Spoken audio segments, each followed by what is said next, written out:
here's another twist that's complicated. So imagine you have a population of people who basically cooperate reciprocally. So, you know, I do you a favor, you do me one, and maybe we figure out how to advance each other across time. That's a good game, right? Fair trade plus advancement. That's a good definition for a good marriage. Okay, but now you have a community of people like that together. Okay, now it opens up an ecological niche, and the niche is psychopathy. And the psychopath comes in and pretends that he's a productive, generous reciprocator, but he's not. He's just an instrumental manipulator. But he can get away with it because there's enough wealth generated by the cooperators, you know, the honest cooperators, so that there's a space for someone to exploit the system. And that stabilizes at 4% of the population. So, you know, across the world, 4% of people are close enough to clinically diagnosable psychopaths. And that's probably better than being, you know, paralyzed by fear and anxiety and just staying in your bed. It's better in terms of reproductive success, let's say, and maybe even success in general. But it's not a good game because in the real world, most psychopaths get found out pretty quickly.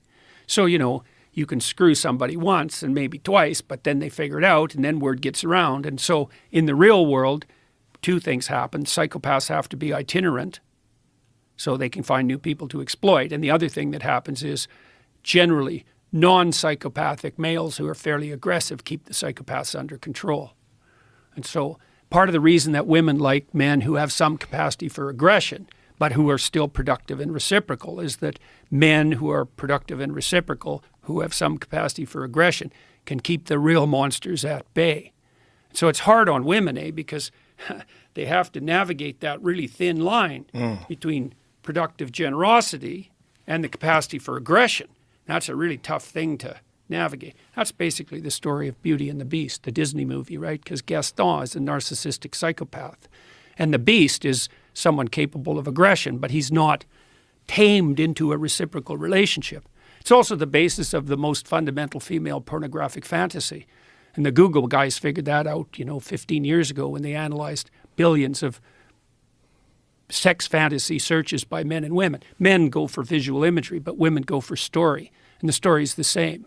It's, innocent young woman with a lot to offer, but kind of hidden, finds some male, 5 categories of men: vampire, werewolf, pirate, surgeon, billionaire. And he's, kind of an aggressive guy, but he's capable of being tamed into an intimate relationship. That's the standard female pornographic fantasy. And it's pretty much the standard fantasy of romance.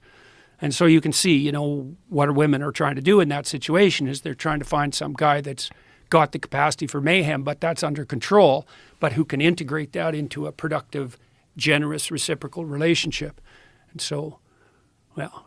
It's fascinating because the capacity for violence and the capacity for aggression is one of the things that's been actively muted in our male population. Yeah, well, there's a bunch of reasons for that, and some of them turn into positive feedback loops, like there's sort of self-fulfilling prophecies. So there's a lot of women out there who've never had a positive relationship with any male in their life, right? And maybe not only not a positive relationship, but really a series of pretty negative relationships. And so women like that are very leery of any expression of male ability of any sort because they can't distinguish productive competence from arbitrary power.